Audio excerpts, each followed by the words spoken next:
सध्या इथे जे प्रदर्शन भरलंय या प्रदर्शनामध्ये आपल्याला खूप वेगवेगळ्या आर्टिस्ट जे जे स्कूल ऑफ आर्ट्स जे ओळखलं जातं वेगवेगळ्या आर्टिस्टसाठी त्या आर्टिस्टनी आपल्याला त्या जे आयटीएन्स जे आहेत त्यांच्या कलाकृती आपल्याला पाहायला मिळणार आहेत. तर आपल्याबरोबर अशाच एक आर्टिस्ट आहेत शुभांगी सपकाळ म्हणून आपल्यासोबत आहेत. तुमचं खूप छान ही कलाकृती आहे, खूप छान सुंदर पेंटिंग तुमचं इथे डिस्प्ले करण्यात आलेलं आहे. तर याविषयी आम्हाला जाणून घ्यायला आवडेल. कलेविषयी आता माझ्या पेंटिंग विषयी विचारलं तर एक आमचा जो हा प्रवास आहे कलेचा तो एक बॅलन्सिंग असतो. प्रत्येक गोष्ट जसे रंग बोलतात तसं आम्हीही आमचं बोलणं हे आमच्या कॅनव्हासवर उतरवत असतो.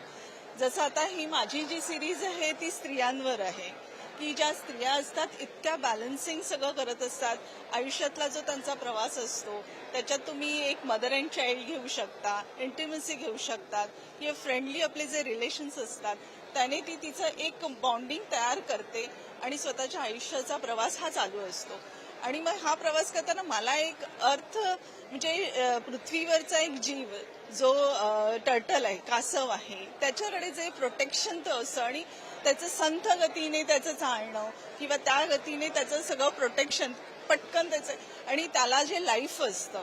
मग ही जी स्त्री असते ही आपल्या संसारात म्हणा किंवा इतर सगळ्या गोष्टी इतकं बॅलन्सिंग करत असते की जेणेकरून ती तिचं सगळं प्रोटेक्शन करत असते. ती आपल्या संसाराला किंवा आपल्या शिवाय तिचं असंही नसतं की स्त्रीचं एक मॅजिक ब्रेन असतं की जी सगळं सांभाळत असते. माझ्या सिरीजमध्ये फक्त हेच असतं की कशा प्रकारे तिचं एक वेगळं फिलिंग असतं जी ती तिचं ते बॉन्डिंग कसं ती सांभाळून बॅलन्सिंग लाईफ करते हे मी उतरवायचा प्रयत्न केला आहे. आणि ह्याच्यासाठी मला इन्स्पायर करतं अगदी आपल्या टर्टल फार इन्स्पायर करतं. त्यानुसार ह्याच्यातले जे काही एक एक पॅचेस आहेत ते सुद्धा बॉन्डिंग आहेत, एकमेकांना बॉन्ड करतायत आणि रंगही तशाच प्रकारे वापरलेले आहेत. आणि एक मेडिटेशनसाठी सुद्धा हा एक विषय खूप चांगला वाटतो. स्नेहा ढवळे, पुढारी न्यूज, मुंबई.